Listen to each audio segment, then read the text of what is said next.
மதுரை மாவட்டம் மேலூர் சுற்றுவட்டார பகுதிகளில் இரவிலிருந்தே விட்டு மழை பெய்து வருகிறது. கூடுதல் தகவல்களை தருகிறார் செய்தியாளர் ராஜாகிருஷ்ணன். தற்போது இந்த மழை காரணமாக மக்களுடைய இயல்பு வாழ்க்கை பாதிக்கப்பட்டிருக்கா? தண்ணீர் தேங்கி இருக்கிறதா? அதனை வெளியேற்றும் பணிகள் நடைபெற்று வருகிறதா? வங்கக்கடலில் ஏற்பட்டுள்ள காற்றழுத்த தாழ்வு மண்டலம் காரணமாக மேலூர் மற்றும் சுற்றுவட்டார பகுதிகளில் இரவு முழுவதும் விட்டு பெய்த மிதமான மழை அதிகாலையில் பலத்த மழையாக கொட்டியதால் பொதுமக்களின் இயல்பு வாழ்க்கை பாதிக்கப்பட்டுள்ளது.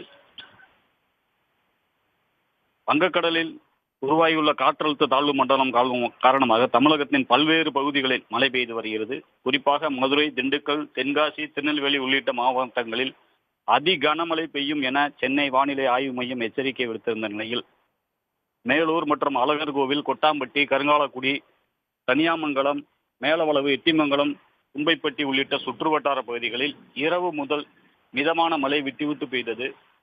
அதிகாலையில் பெய்த கனமழை காரணமாக பொதுமக்களின் இயல்பு வாழ்க்கை பாதிக்கப்பட்டுள்ளது. குறிப்பாக கட்டடப்பணிக்கு செல்லக்கூடிய தொழிலாளர்கள், அலுவலக பணிக்கு செல்லும் பணியாளர்கள் என ஏராளமானோர் மிகுந்த சிரமத்திற்கு உள்ளாகி உள்ளனர்.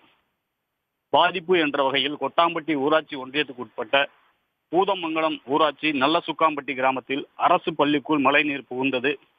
உடனடியாக ஊராட்சி நிர்வாகத்தின் சார்பில் எடுக்கப்பட்ட நடவடிக்கையின் காரணமாக மழைநீர் தற்போது வடிக்கப்பட்டு வருகிறது.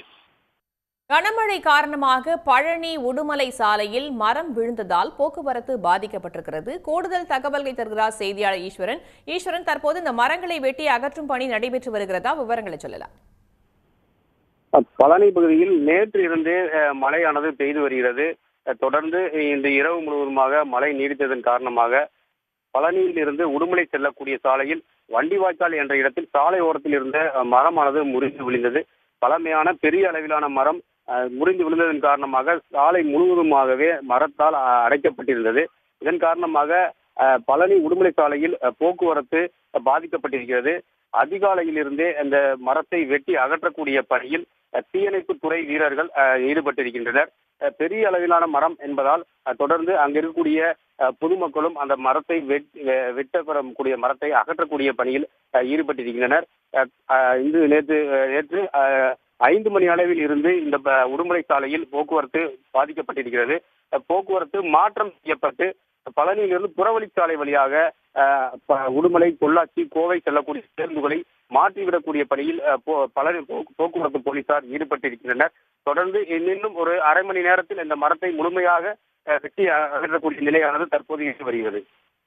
தகவல்களுக்கு நன்றி ஈஸ்வரன். உடனுக்குடன் செய்திகளை தெரிந்து கொள்ள சன் நியூஸ் பெல் ஐகானை கிளிக் பண்ணுங்க.